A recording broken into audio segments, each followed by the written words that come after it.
falar aqui a respeito dos elementos do clima, né? Temperatura, pressão e umidade. Então eu fiz aqui um esboço aqui, né? Rascunho. Vocês vão, a partir dessa explanação aqui, fazer algo similar e um trabalhinho de identificação de nuvens que eu vou passar para vocês também, tá bom? E depois vou mostrar aqui no INPE e como a gente faz uma análise das nuvens aí também, tá bom? Mas enfim, vamos tentar ser breve, vou tentar ser o mais breve possível aqui, tá? Deixa eu só tirar aqui, deixa eu só colocar aqui o material aqui para eu conseguir ficar aqui com vocês de uma forma mais adequada. Bom, vamos aqui, a temperatura do ar, né? Basicamente do ar que a gente vai trabalhar, tá?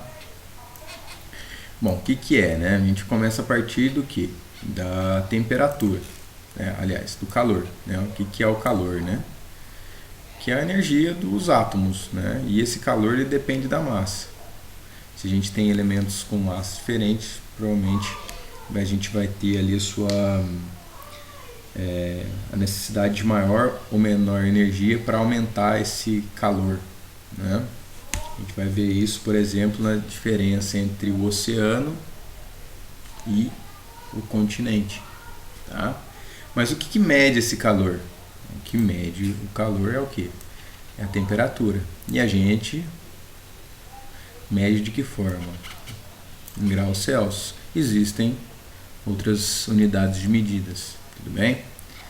E o que controla essa temperatura, basicamente, né? A gente viu aí e tal, né? Que basicamente, né? Que é o Sol que vai estar regulando aí a quantidade de Sol disponível. Ele é o principal ator para controlar a temperatura. Se tem escassez de Sol, menos Sol atinge o solo, menor a nossa temperatura, né? Menor é o calor recebido e, por consequência, menor a temperatura. O que mais que pode mudar, né?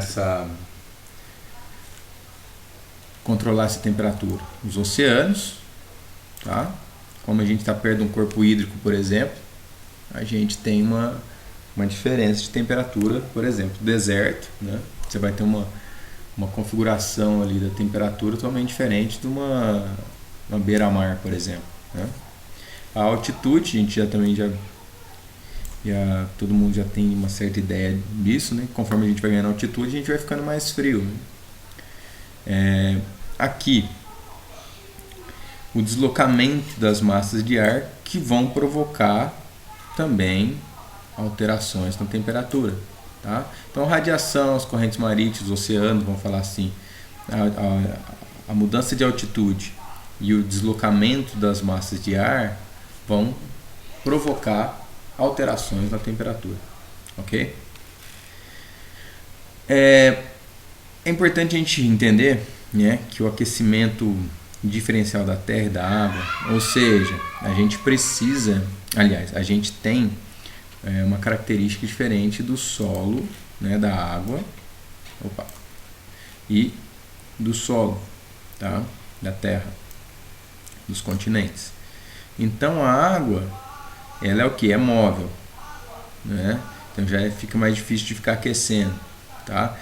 Para ser aquecido completamente, ela tem que ser aquecida em profundidade, tá? E o seu calor específico é menor, ou seja, ela demora muito mais tempo para se esquentar do que para se esfriar. Já a gente tem aí a gente tem aqui, deixa eu só pegar a borrachinha aqui, cadê a borrachinha? A Terra, né? O continente,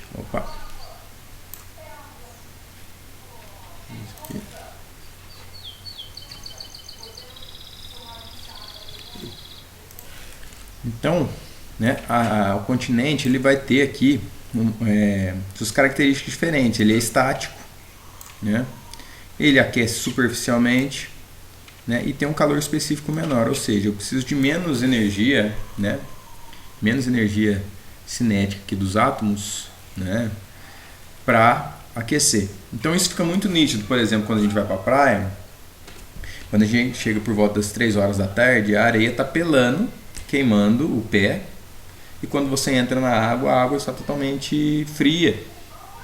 Você tem esse contraste bastante, bem evidente ali, né?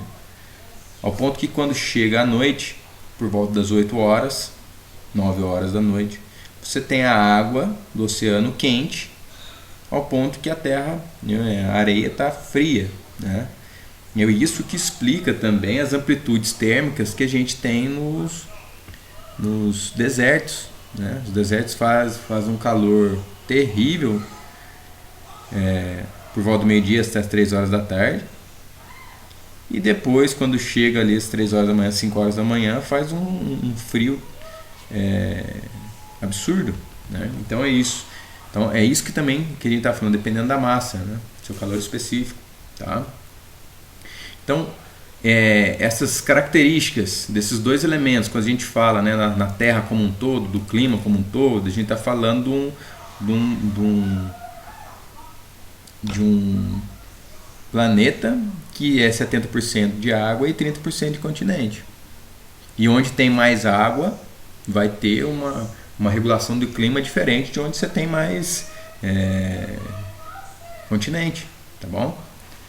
Um outro processo que ajuda também aí na parte de aquecimento diferencial, aqui também é associado, né, por conta do calor e tal, é a evaporação, né, que é o que? Quando você pega a água, você vai evaporando essa água para um processo de resfriamento, você está tirando, a água está aquecendo ali, mas a evaporação você está em um processo de resfriação, está liberando o calor, tá? Então o Sol, quando incide sobre o oceano, ele está captando aquela energia, mas ele está dissipando aquela energia de uma forma de evaporação, tá? Uma outra forma também que controla a temperatura é a posição geográfica, ou seja, quanto mais próximo você está da latitude e longitude, né? Aliás, da latitude, né? Então aqui a gente tem uma maior quantidade, no Equador, uma maior quantidade de incidência de raios solares, ao ponto que aqui nos polos a gente tem menor quantidade de energia solar, tá? Então isso também controla a sua temperatura, tá? E aquilo que a gente estava falando já, a maritimidade e continuidade, quão próximo você está do oceano ou quão distante você está dele, isso vai afetar, e justamente também nessa posição geográfica, essa relação, tá? Tem uma outra questão aqui que fala do conforto térmico, que é uma relação de temperatura e umidade, tá? Depois eu vou mostrar isso aqui no gráfico para vocês, tá? A temperatura, então, a temperatura do ar, a variação temporal dessa temperatura, né, está de acordo com a disponibilidade da radiação. Ou seja, a gente pode falar de uma radiação anual, mas a gente pode falar de uma radiação diária, por exemplo, né? 6 horas da manhã você não tem muito sol disponível, ao ponto que meio-dia você tem uma quantidade de energia extrema, né? Então essa disponibilidade de radiação, além de variar ao longo do ano, ela varia ao longo do dia também, tá? Então, qual que é o valor máximo da temperatura, tá, pessoal? Não estou falando de radiação, estou falando de temperatura aqui no caso. O pessoal confunde. Qual que é a hora mais quente do dia? É meio-dia. Não, não é meio-dia. Meio-dia é a hora do maior pico de radiação. Mas o valor máximo da temperatura vem após de 2 a 3 horas esse pico de radiação. Tá bom? E o mínimo de temperatura vem instantes do Sol nascer. Tá? Então, os extremos de valor de temperatura se dá de 2 a 3 horas do ponto máximo de radiação, após o pico máximo de radiação. E a menor temperatura vem em instantes antes do sol nascer, a hora mais fria do dia. Tá? Os instrumentos para medir as temperaturas são o quê? Os termômetros, tá? Basicamente isso aí, tá bom? Vamos aqui agora então para a temperatura do solo, tá? Aliás, pressão atmosférica, desculpa. O que é a pressão atmosférica, né? A pressão atmosférica é o peso da coluna de ar que está sobre a gente, né? Então, se a gente está na beira aqui do oceano, né? A gente está na beira do oceano aqui, essa coluna de ar ela é maior, então tem uma pressão atmosférica maior, ao ponto que se a gente está numa montanha, essa coluna de ar, né? Essa coluna de ar, ela é menor, tá? Isso que é pressão atmosférica, tá bom? Então aqui está, é isso que está falando aqui, ela diminui com a altitude, né? E sua densidade também. Então, conforme a gente viu que conforme a gente vai ganhando as novas camadas da atmosfera, conforme a gente vai subindo, esse ar vai ficando rarefeito. É tipo o exemplo do pessoal que vai escalar o Monte Everest, ou principalmente o Monte Everest, mas vai até mesmo aqui nos Andes, que você tem uma escassez de oxigênio. Então você chega 2 dias, faz uma aclimatação, tem dor de cabeça, falta de oxigênio. Você tem uma densidade de ar menor, né? Bom, essa pressão média do nível do mar é em torno de 10,3 tá? Milibar. Tá? A gente tem variações horizontais dessas pressão atmosférica que são relacionadas às massas de ar. Daí a gente vai ver o que são as massas de ar. Mas as massas de ar ela tem 2 componentes principais. Aliás, a gente consegue caracterizar as massas de ar através da temperatura e umidade. Quando é úmido, é baixa a pressão. Tá? E uma coisa interessante é que vamos falar aqui, né, a alta pressão e a baixa pressão, né, que é o que a gente vai falar aqui agora.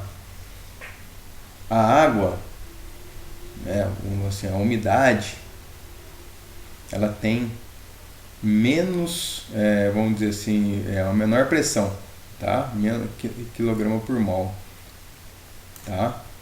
Ela é menos densa aí. Já o ar seco ele é mais pesado, tá? É isso que justifica quando a gente tem um ar condicionado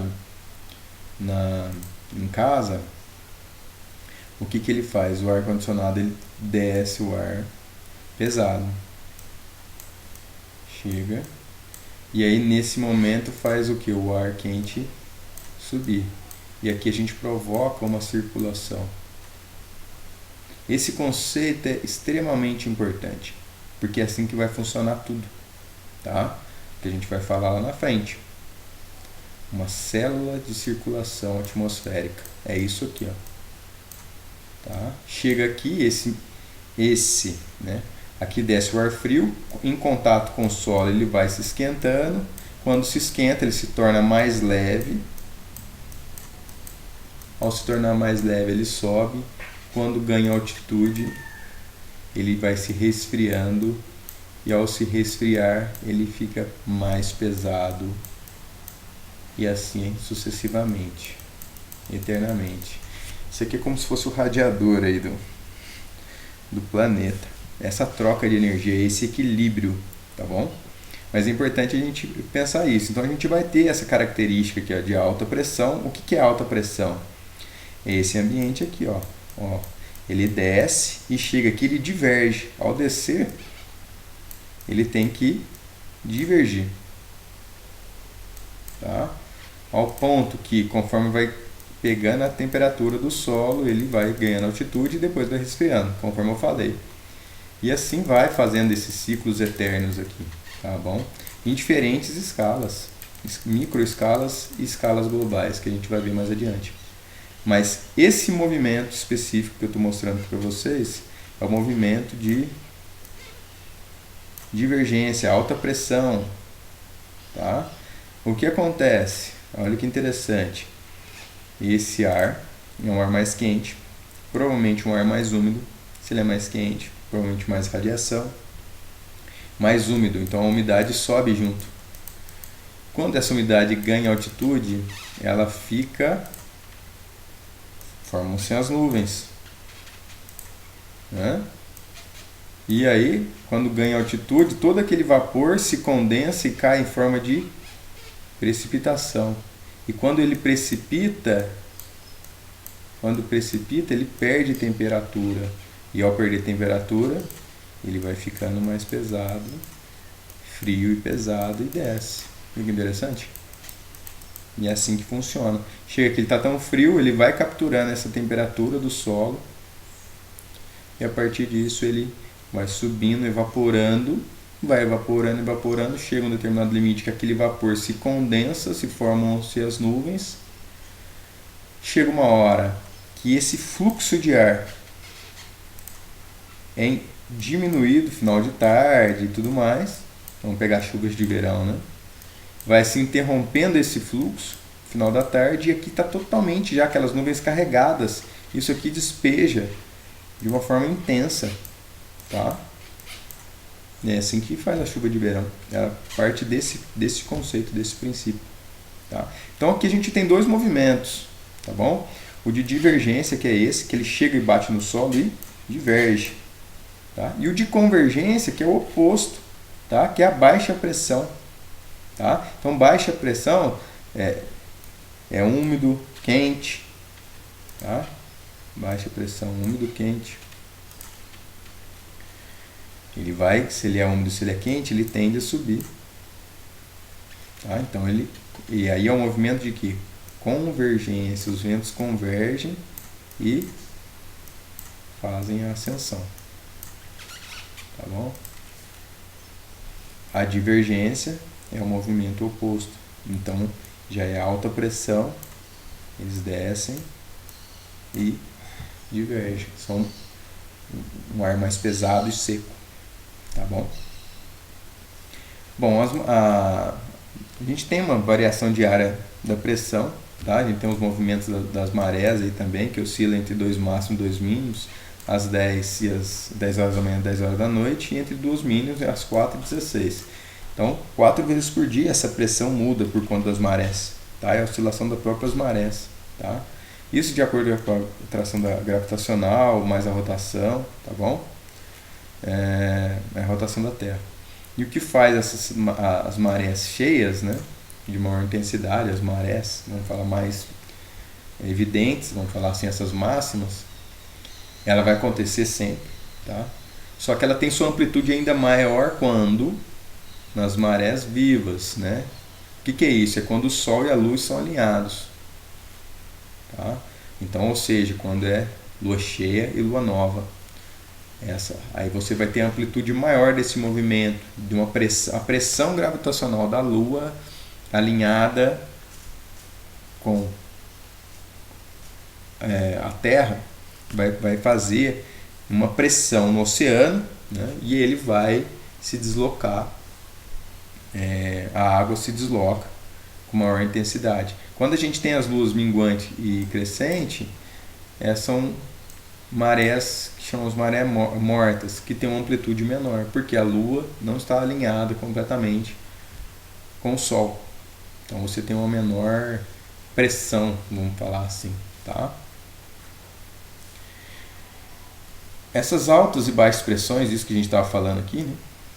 Alta e baixa pressão, tá? A gente consegue ver isso no mapa de superfície. De que forma? Das isobras, né? Como se fosse, na verdade, as isolinhas, né? Isolinhas são linhas com o mesmo valor, que pode ser isobras, isotermas, isoípsias, que é de altitude, tá? E essas são as cartas sinóticas. É similar a uma carta topográfica, vamos falar assim, só que referente à pressão, tá? O que a gente pode associar, né, isso fica muito evidente, que a letra A é de alta pressão e ele vai estar sempre na cor azul, tá, pessoal? Então, É muito claro isso nos mapas e tudo. Então utiliza-se muito a cor azul, a letra A e a cor azul. Geralmente é assim, ó. Você pode ver lá no mapa. Você vai ter isso aqui.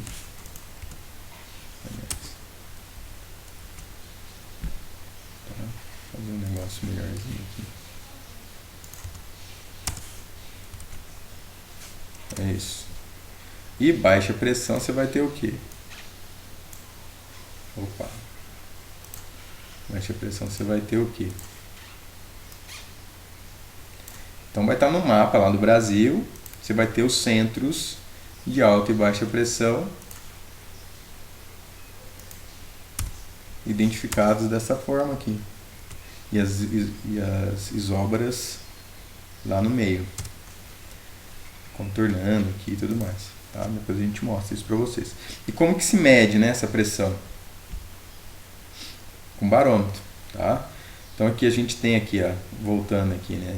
Esses conceitos são muito importantes, tá, pessoal? A gente vai trabalhar com eles aqui para sempre agora, até o final do curso, tá bom? Porque por isso que se chama os elementos do clima: temperatura, umidade e pressão. Tá? Eu tô falando individualmente aqui, mas depois a gente vai ver que eles se misturam e faz uma configuração extra, né? As suas disposições de cada um deles traz um comportamento climático diferente. Mas enfim, esse conceito, tá, de alta pressão e baixa pressão é extremamente importante. Tá? Então baixa pressão, mau tempo, instabilidade, porque tá calor, tá subindo isso aqui, ó, e vai chover, é instável. Tá? Já a alta pressão, ela é bom tempo, estabilidade. Por quê? Porque é um ar pesado, um ar que desce aqui, ó, pesado. Não tem umidade, é um ar mais seco, ele é mais pesado, e aí você tem aquele céu limpo, típico de inverno, por exemplo. Né? E já o verão, a instabilidade das chuvas de verão, final de tarde, então vocês podem associar de certa forma a isso também. Acho que fica até mais nítido. Tá joia?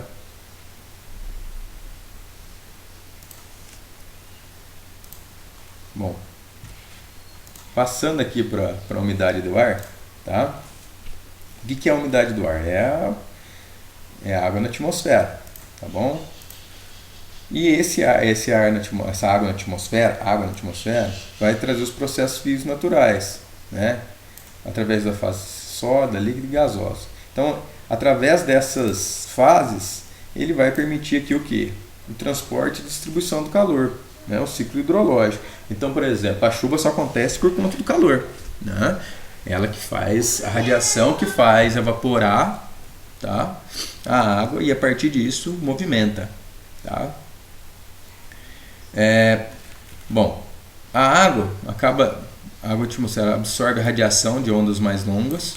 Tá? Então, lá no começo, quais são os dois gases principais para a temperatura do planeta? CO2 e umidade, e vapor d'água. Tá? Então o vapor d'água ele é fundamental para a temperatura, tá bom? E a temperatura tem uma relação íntima com a umidade, que a gente vai ver aqui já já, tá?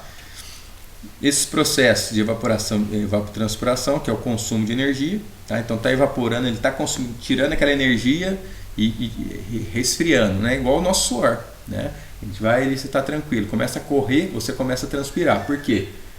Você está perdendo você precisa se resfriar, você precisa perder um pouco desse calor, porque senão você explode a 43 graus.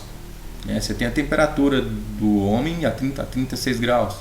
Então você começa a ficar quente, você começa a transpirar para quê? Para perder esse calor, senão você morre. É da mesma forma. Tá? Tem o processo de condensação, que é o orvalho, né? Que é a liberação de energia. Então chega final de tarde, está super úmido, está um pouco mais úmido, por exemplo, vai cair na temperatura, aquela umidade que está no ar, que a gente não percebe, ela vai se condensando, vai se resfriando. O ar seco e o ar frio, vamos falar assim, ele é mais pesado, então ele vai descendo, e aquela umidade que está em forma de vapor, com a temperatura, ela vai sendo depositada nas folhas, e aí tem o orvalho, e até mesmo, no caso, se for inverno, a geada. Tá bom? Mas olha que interessante. O teor, né, de umidade do ar, ele varia de 0 a 4%. Ou seja, então eu tenho aqui um ar. O máximo que eu consigo encher dele é 4% dele. Então ele tem 100%, só que eu consigo 100% de ar. O que eu consigo encher de água dentro dele? Só 4%. Então fica 96% de ar, vamos falar propriamente dito. A umidade em si, o vapor d'água, eu consigo pôr 4% dentro dele. Tá? Quando eu chego nesse 4%, esse ar está o quê? Saturado. Tá? E quando chega a zero, é um ar completamente seco. Tá? Então isso aqui é o teor, o quanto do ar quanto de água eu consigo pôr dentro do ar. Tá? E aí vem a questão da umidade relativa. Olha que interessante. A umidade relativa. Tá? A gente tem a condição real dividido pela condição de saturação vezes 100. Isso vai indicar quão próximo está da saturação. Né? Então por isso que a gente fala, você está temperatura, umidade relativa 60%, 90%, porque ela é relativa. Tá? Ela é relativa. E olha que interessante. Quanto maior a temperatura, maior é a minha capacidade de reter água na atmosfera. Tá? Então, por exemplo, vamos pensar que a gente tem aqui, ó, como se fosse o ar, a gente tem uma... Então, como se fosse uma esponja. Então, a gente tem aqui o ar quente. Tá? Como se fossem os poros. Tá? O ar como se fosse um poro. Então, quando ele está aquecido, esses poros, vamos dizer assim, eles são maiores. Então, eu consigo encher ele com mais água. O ar está expandido, eu estou no calor. Então, eu consigo pôr mais água aqui dentro. Acontece uma expansão desse ar. Ao expandir, expande teoricamente esses poros, tá? Para vocês entenderem. E a partir disso, eu consigo colocar mais água. O que eu quero dizer aqui com isso? Que esse 4% do volume, ele acaba sendo maior quando eu tenho uma temperatura maior. Eu demoro mais para encher esses poros. Você entendeu? Porque tem uma expansão. Então, quanto maior a temperatura, maior a capacidade de reter água nessa atmosfera. Tá? Ao ponto que, se eu estou no inverno, um ar mais quente, aliás, um ar mais frio e seco, se eu pegasse essa mesma situação, vou colocar ele azul aqui,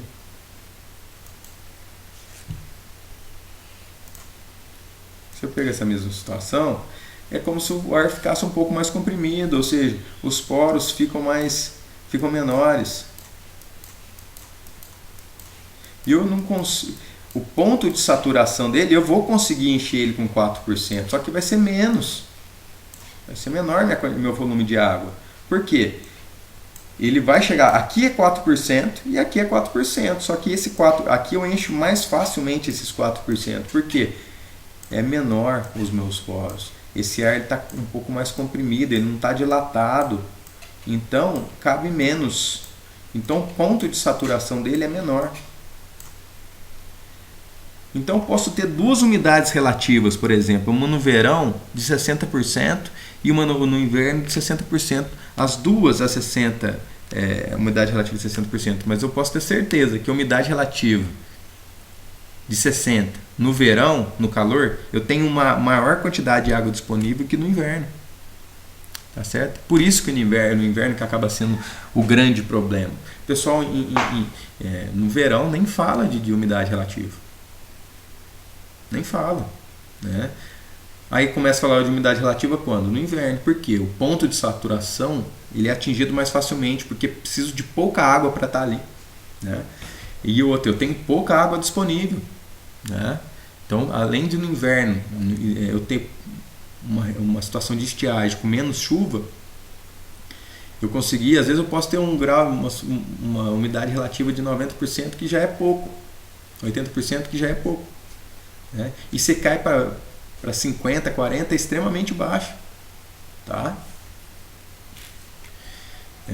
E como que a gente mede isso aqui? Tá? Como que a gente vai medir isso aqui? A gente tem um conjunto, tá? O higrógrafo, que mede a quantidade, tá? E tem um conjunto psicométrico, que é a temperatura do bulbo seco e a temperatura do bulbo molhado. E aí você faz um menos o outro, e aí você tem uma matriz ali que você acha a umidade relativa. Tá bom? Isso aqui, eu vou mostrar aqui os slides.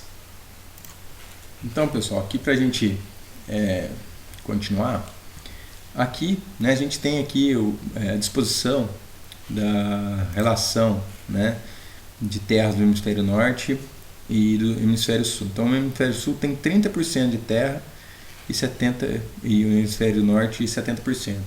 Aí vem a pergunta: por que vocês acham que nevam em grande parte do continente do hemisfério norte e não neva no hemisfério sul?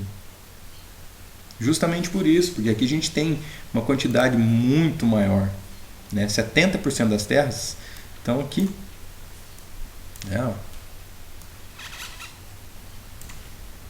Ou seja, é isso, a terra, o continente, se esfria e se aquece muito mais rápido. Então é isso que provoca mais calor e mais frio mais intenso, tá? Obviamente que tem vários outros tipos de clima, só estou trazendo essa ideia para vocês. Já no hemisfério sul, olha a quantidade de água que a gente tem, né? Olha a quantidade de água que a gente tem. Então isso aqui regula fortemente aqui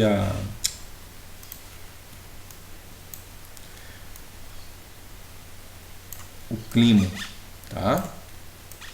Uma das razões que a gente viu, que vocês estudaram, né? O que regula o clima?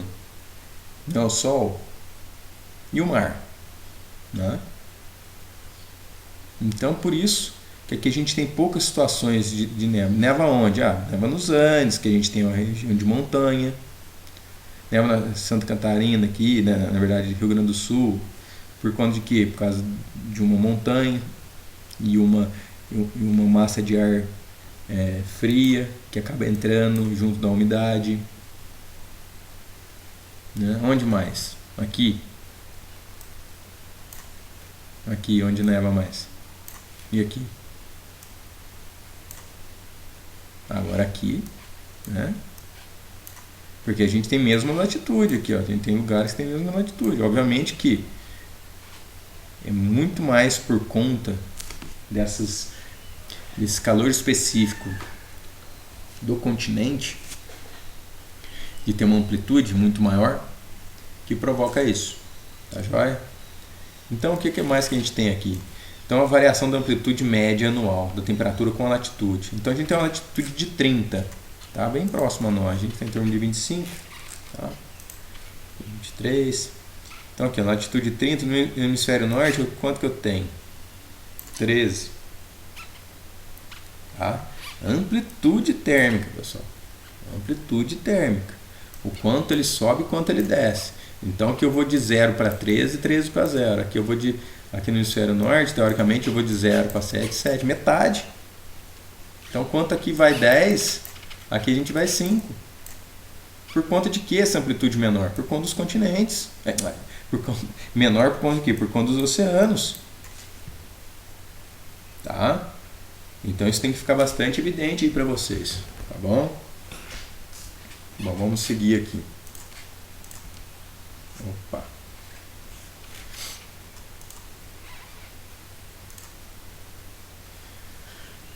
O efeito do vento, né? Que é aquela relação de conforto térmico, né? Então às vezes você tem ali lá no termômetro está marcando, sei lá, 8 graus, tá? Só que se você tiver uma velocidade de vento, um vento de 10, você está com a sensação térmica de 5. Se Se tiver uma velocidade de vento de 30, você está sob menos 3. Tá? Então aqui uma temperatura de 20 graus, tá? Sobre um vento aí de 60 km por hora, você está a 12, na temperatura de 12. Tá? Então isso que é a sensação térmica. Tá? E aí aqui a gente tem essa relação do conforto térmico, né? Quando é muito frio, quando é muito quente, né? Aqui pra gente, a gente chega aqui a dizer, um desconforto pelo frio aqui no nosso inverno, no máximo um frio aqui, tá?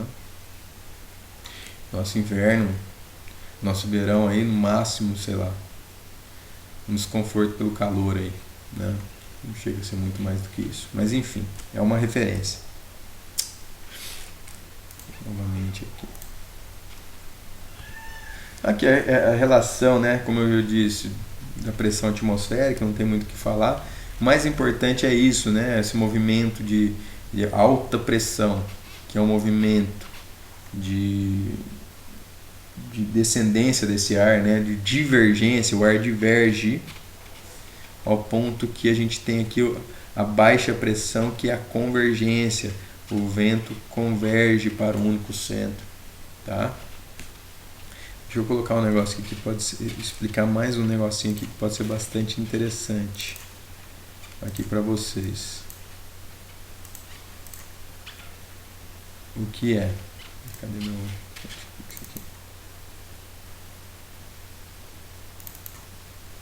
Aqui. Vamos lá. Quando a gente fala aqui da alta e baixa pressão, tá? Deixa eu botar aqui o vermelho, e de alta pressão, tá? Então a gente tem aqui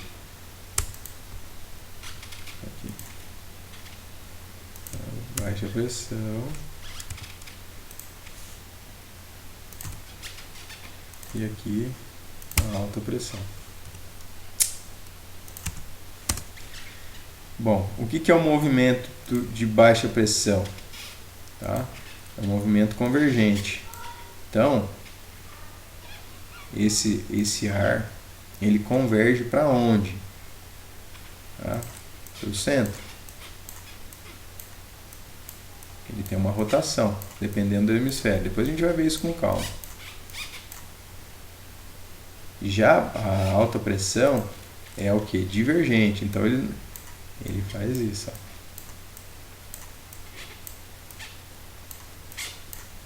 Tá?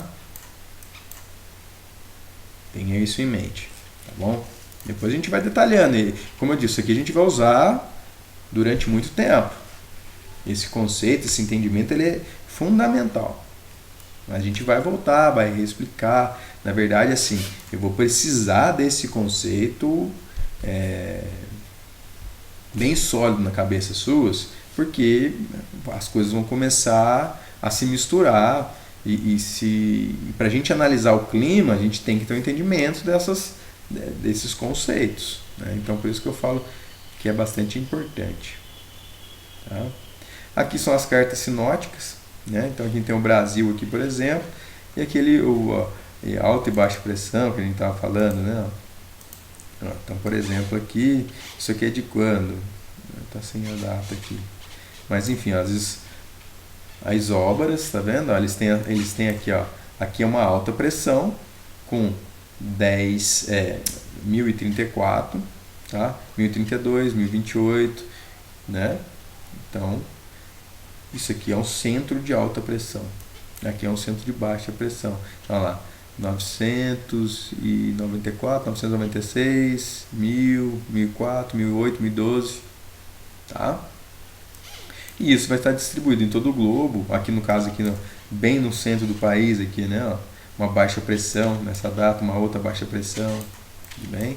Essas simbologias são simbologias de frentes, a gente vai ver isso com mais detalhe, tá? Mas aqui só para mostrar lá, alta pressão e as isóbaras. Na verdade, aqui o conceito também das cartas sinóticas, tá? Cartas sinóticas, você acha aqui no site da Marinha, tá bom? E aqui, aquilo que eu chamei mais atenção ali, né, na própria um fluxograma improvisado que eu fiz ali, é o que? Se a gente mantém uma temperatura constante, a gente vai ter uma capacidade constante de encher esse ar, né? Então vamos pensar lá na esponja, né? Aí eu tenho aqui, então eu consigo colocar dentro dessa esponja 20 kg de água, 20 litros. Aí eu ponho 5. Qual que é a saturação dele? 25%. Ah, eu ponho 10, 50%. Ah, eu ponho 20, 100%. Eu enchi o máximo. Não adianta eu querer pôr mais do que 20, sendo que a minha capacidade é 20. Então, quando eu mantenho uma temperatura constante, a minha capacidade vai ser constante. E aí, de acordo com a quantidade de vapor de água que eu tenho disponível, é que vai me dar o meu ponto relativo. Por isso que é a umidade relativa. Tá bom? Já numa outra situação, né, o que a gente tem? A gente tem uma alteração da temperatura. Então a temperatura está variando. Tá, ó. Então quando a gente tem aqui uma temperatura que varia, tá, seja para mais ou para menos, a gente, consequentemente, a gente tem o quê? Uma capacidade que vai variar também, né? Então é isso, a capacidade, o calor, né, na verdade o calor, conforme maior o calor, maior a temperatura, a gente vai ter uma expansão desse ar, e conforme ele expande eu consigo colocar mais água dentro dele, tá? Então veja bem aqui, nessa situação, aí eu tenho aqui, então eu posso colocar 14 litros de água aqui, vamos pensar assim, eu ponho 3,5, quantos por cento que é? É 25%, né? Eu vou continuar agora, eu só consigo colocar 7, o meu máximo é 7, metade desse aqui, ó. Tá? Só que eu ainda ponho os 3,5 só que eu tenho. É 50%. E numa temperatura de 0 graus, eu consigo colocar o máximo quanto? 3 kg, e é isso que eu tenho 3,5 kg aqui. Então é 100%, umidade relativa é 100%. Então essa umidade que está 100%, tá? Teoricamente, é a mesma quantidade de água que tem aqui. Porque aqui a quantidade de vapor de água, aqui no caso, nesse exemplo, ela está constante. Ao longo do todo o tempo da variação de temperatura, sempre teve disponível 3,5 quilograma. Grama por quilograma. Então, é isso, tá? que vai variando. Conforme a minha capacidade de colocar mais água está intimamente relacionada à minha temperatura. E aí eu tenho que analisar quanto realmente de água eu tenho disponível para eu conseguir ver qual que é a minha umidade relativa. Tá? Aí como é que a gente faz essa conta da umidade relativa? Eu disse lá que a gente tem o bulbo seco, o termômetro do bulbo seco e o bulbo molhado. Eu vou fazer aqui o bulbo seco, temperatura do bulbo seco menos a temperatura do bulbo úmido, tá? Então aqui no caso, nesse exemplo, 25 menos 20 deu 5, tá? A minha umidade relativa é de 61%. Como é que eu cheguei nisso? Eu pego o resultado da minha conta, que é 5, tá?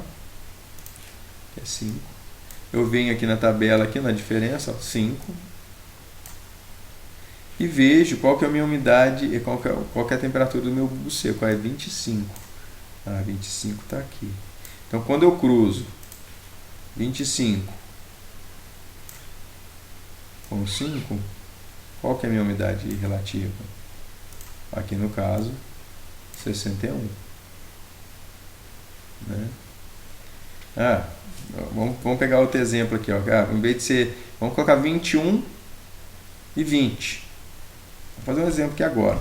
Vai dar 1. Bom, o meu vai dar 1. Aqui, ó. Então eu sei que eu estou aqui. Tá? 1 menos 21. Vai dar 21. Então tá aqui, ó, 91% é a minha umidade relativa. Ok?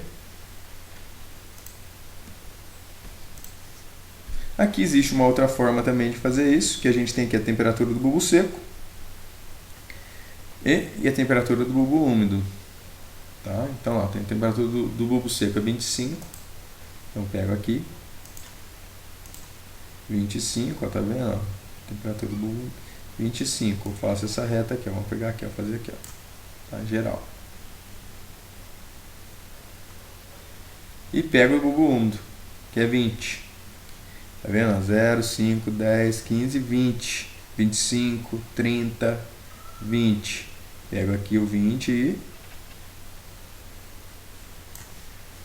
onde cruzou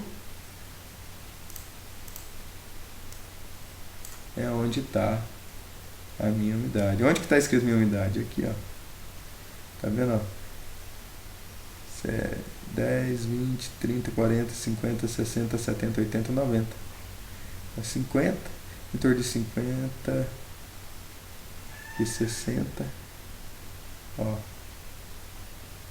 Aí eu vou seguindo essas linhas aqui, tá vendo? Ó. Tá aqui em torno de 62, mais ou menos, mesmo. Tá? Mais chatinho, eu prefiro o outro. Tudo bem? Então, agora eu vou mostrar para vocês aqui os tipos de nuvens, tá bom, pessoal? Então, pessoal, aqui para mostrar aqui para vocês, tá? Os tipos de nuvens, tá? Que vocês vão fazer um trabalhinho que eu vou mostrar para vocês aqui. O que vocês vão fazer antes de eu explicar, né? Deixa eu mostrar para vocês aqui. Vocês vão pegar um dia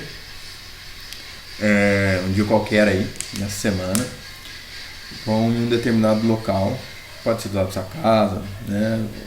Onde você consiga ver o céu em 360 graus. Tá? Então você vai dar uma volta 360 graus, vai conseguir enxergar os céus. Se tiver um prédio tampando uma face ali, você não vai conseguir ver 360 graus. Então você tem que ter no mínimo qualquer lugar que você consiga ter uma visão ampla do céu como um todo. Tá? E aí você vai tirar ali uma série de sequências de fotos, né, no máximo 8, desses 360 graus. Tá? Creio que umas 6 fotos você vai tirar aqui, tira de um lado, vai girando, tira do outro, a fim de retratar esses 360 graus. Tá? A ideia é que você tire foto para mostrar o céu de onde você está como um todo. Tá? E aí a gente vai classificar cada uma dessas imagens, você vai tentar identificar algumas dessas nuvens que eu vou explicar para vocês. Tá? Então, primeira coisa, a gente tem as nuvens baixas. Tá? As nuvens baixas, geralmente, elas têm essa característica aqui, mas vamos colocar aqui mais de algodãozinho, que ela é conhecida como cúmulos. Tá? O nome dela é cúmulos. Tá? Que são os algodãozinhos aí que a gente fica até achando desenho aí nas nuvens. Quando essa característica desses algodãozinhos não estão tão algodãozinhos assim, está mais em forma de uma, vamos falar assim, de algodãozinhos mais como um todo, né? No céu você consegue ver ali parte do céu azul, outra parte às vezes não, um pouquinho já um pouco mais encoberto, pode ser mais espalhados ou menos espalhados, você consiga ver bastante o céu azul ou não, né? Isso já é o que? É o estrato cúmulus. O que é o estrato? O estratus é como se fosse uma coxa, imagina uma coxa cobrindo o céu. Tá?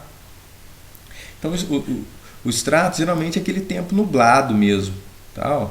Já não tem tanta essa feição dos algodõezinhos, é mais uma neblina, algo que cobre mais o céu. Ele só cobre o céu. Se ele estiver associado com chuva, ele vai chamar de nimbus stratus. Tá? O nimbus está muito associado à chuva. Tá? E o stratus está muito relacionado a essa cobertura como se fosse uma coxa cobrindo o céu, que você às vezes, por vezes, na grande maioria das vezes, você nem enxerga o azul do céu. Tá? O strato cúmulus você já enxerga. Então, algodãozinhos pode estar às vezes um dia que você pode saber, não vai chover, tá meio entre nuvens, né? Aquele meio entre nuvens assim que é tranquilo, tá até um dia às vezes mais gostoso, que não tá tão quente, também não tá tão frio, né? O tipo cúmulos, né, que é os algodõezinhos, às vezes ele vai ficando maior, e quando ele vai ficando gigante, vai ganhando muito, ele vai crescendo, e quando cresce, tá, ele tem um nome de que? Cúmulo e o nimbus que eu falei para vocês. É essa chuva, cúmulo nimbus, é essa nuvem que faz a chuva de granizo, as tempestades, chuva de verão. Então o dia de verão começou lindo, começa assim, ó, vai aumentando, vai aumentando, vai aumentando, ele vai ganhando altitude. A gente está falando aqui em nível de 10 mil metros às vezes, tá? 8 mil, tá? 7 mil metros, tá?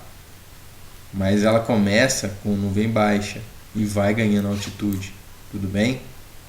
Então essas são as nuvens baixas: acúmulos, estratocúmulos, estratos, nimbus estratos e coloquei aqui essa como acúmulo nimbus também. Na verdade ela vai ganhar, começa a ficar acúmulos nimbus a partir de uma nuvem média e ela está nessa transição, tá bom? E chega até a nuvem altas, por exemplo, também, tá? Mas ela inicia-se sempre daqui, tá? Isso aqui é típico, tá? De uma chuva o quê? Convectiva. O que é o convectivo? Né? Uma baixa pressão, né? Que converge, né? Não é uma alta pressão divergente, são ventos que convergentes, baixa pressão. O ar aqui está subindo, está subindo, está subindo, está subindo, tá? Vou aproveitar aqui para fazer até uma explicação bastante interessante para vocês. Tá? Como é que é feito? O que acontece quando a gente tem aqui o granizo? Então vai muito sol, vai evaporando, tá? Esse ar ascendente, ele é muito forte, ele vai ganhando altitude, ganha altitude. Quando ele ganha bastante altitude, ele já vai virando a evaporação, né? Ela vai se condensando, vai formando gotículas e ela vai ficando pesada, tá? E aí ela cai. Então aqui a gente já tem algumas gotas, já tem água aqui já mesmo, né? E aí ela cai, já está caindo. Só que esse movimento de ascensão aqui de ar, ele é tão forte, mas tão forte esse movimento, né?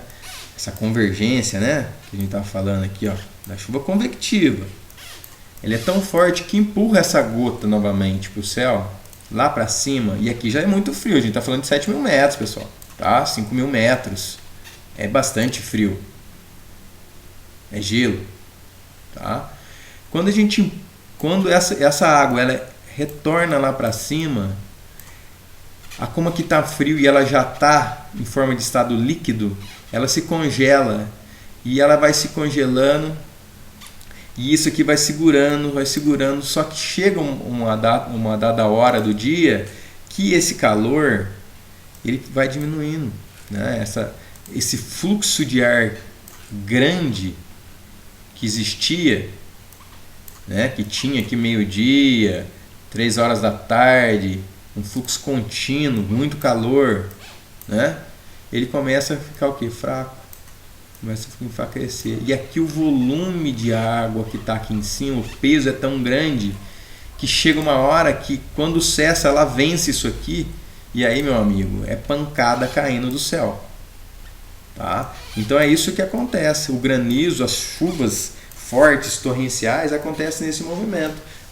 Ele vai acumulando ao longo do dia. Esse ar mais leve vai conduzindo, leve que eu falo, né, que ele é um ar mais leve porque ele está em ascensão, maior quantidade de volume, e ele vai esfriando aqui em cima. Chega uma hora que esse ar ele começa a diminuir esse fluxo e o peso daqui de cima está tão grande que aí essa força começa a ganhar, né? Tudo que sobe tem que descer. E aí, quando ele faz esse movimento, que ele já está em forma de líquido, ele retorna, perde mais temperatura e aí cai a forma de granizo. São essas nuvens que fazem isso, tá? As cumulonimbus, ok? Bom, continuando aqui, o que mais que a gente tem então das nuvens médias? Tá? A gente tem aqui alto estratos. Lembra o estratos? Estratos é o que? É uma coxa, né? Uma coxa de retalho, é uma coxa que a gente estava falando. Então ele fica aquela visão borrada do Sol, porque é uma coxa bem fininha. Tá? Essas nuvens médias, tá? E as nuvens altas, elas são mais rarefeitas. Tá? Elas não são expressivas para chuva. Você olhou para o céu, está lá em cima, a nuvem está alta, não é uma chuva, não é nuvem de mau tempo, não vai trazer um mau tempo. Tá? Essa aqui é aquela chuva que fica 3 dias, 4 dias, né? Isso aqui é uma chuva torrencial. Basicamente essas duas é o que a gente tem de chuva. Tá? Entre nuvens, isso e isso. E essas daqui só vem para deixar nosso dia mais bonito aí, tá? Altoestratos, quando ela tá, a gente consegue ver o Sol dessa forma aqui, tá? Altocúmulos, que dela tá é um cúmulos, né? Essas cúmulos aqui, só que ela tá alta, tá? Mais alta que o normal, tá? Aí a gente tem os cirrocúmulos, tá? Que os cirros são como se fossem essas estriazinhas que tá lá em cima mesmo, tá? Quando se faz esse halo em torno do Sol, cirrostratus, que é uma coxa, né? Como se fosse uma coxa aqui, só que aqui a força do Sol ele consegue com maior intensidade aqui, ele passa e aqui como é menor ele faz essa auréola aqui. E esses cirros aqui propriamente dito, que é o que são verdadeiramente essas estrias que eu falei para vocês, tá? São nuvens muito altas, tá? Então o que vocês vão fazer? Vocês vão tirar uma visão de um ponto e aí vocês vão colocar, eu vou colocar ali no Google Sala de Aula para vocês. Vocês vão pôr, eu vou ter um modelinho, vou até mandar um exemplo para vocês, ficar mais fácil, para vocês entenderem o que realmente que é. Vão tirar 6 fotos, 3 de cada lado e 3 do outro, até completar 360 graus, e vão identificar essas nuvens. Se não tiver nuvem nenhuma, não tem nuvem nenhuma, né? Porque às vezes você pode olhar para um lado, vai estar uma dessa aqui, né? Uma cúmulos. Para o outro lado pode estar um extrato cúmulos, para outro alto cúmulo, né? E além disso, que pode ajudar vocês aí, né? E que vocês podem colocar junto desse relatóriozinho, tá? O que é? É vocês entrarem aqui no INPE, põe aqui, ó, INPE DSA.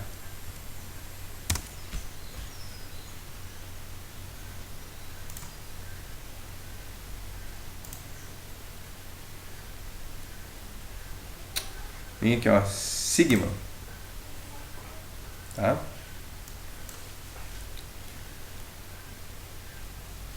Aqui não.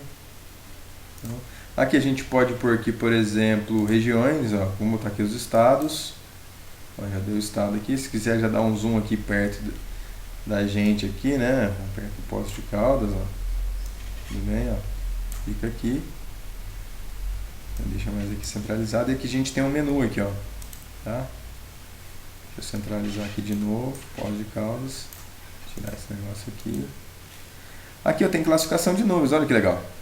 Tá, ó, classificada. Então aqui classifica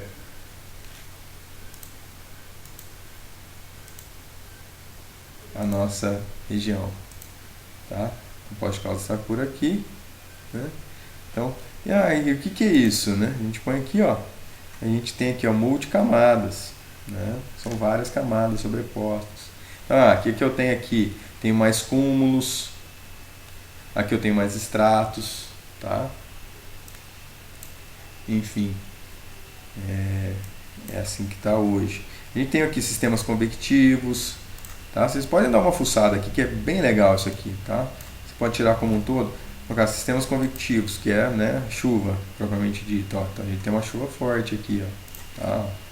Vou botar a legenda aqui, ó. Então, ó. Estável, se intensificando, tá? Enfim, ela é diagnóstico, previsão 30 minutos. Então você já consegue fazer uma previsão de 30 minutos. Ó. Precipitação por radar. Depois vocês dão uma fuçada. Ó, radiação, a gente vai falar de radiação, insolação, tá? Nevoeiro, vento. Tem muita coisa. Tá? Mas para título de curiosidade mesmo, tá? Descarga elétrica, imagem de satélite, tal, do visível. Então aqui a gente vai ver as imagens como estão, ó, né? Isso aqui tudo são isso aqui, ó. Isso aqui é uma cumulonimbus, tá? Ó, tá? Se a gente olhar aqui vamos olhar aqui na nossa precipitação. Deixa eu ver sistema convectivos aqui. Ó, tá vendo?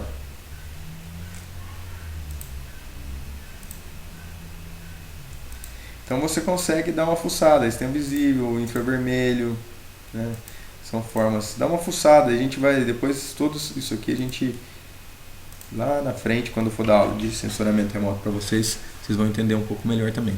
Mas no mínimo é curioso, dá uma mexida aqui, acho que vocês vão gostar bastante, tá joia? Então o trabalhinho ele vai ser basicamente esse. Vocês vão tirar uma foto, aí ele vai tirar a temperatura do dia, você entra aqui, né, tempo clima, por exemplo, né, ou INPE mesmo. Tá lá. Vamos por aqui. Poços de Caldas.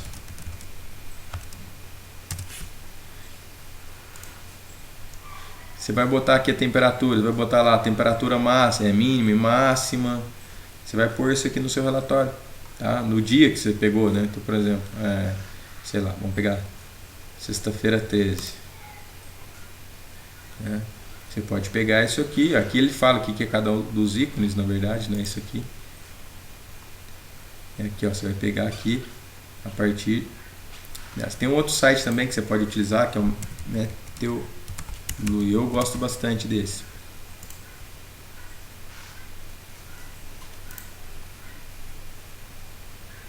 Olha que interessante. A gente tem aqui previsão para 7 dias. Tá?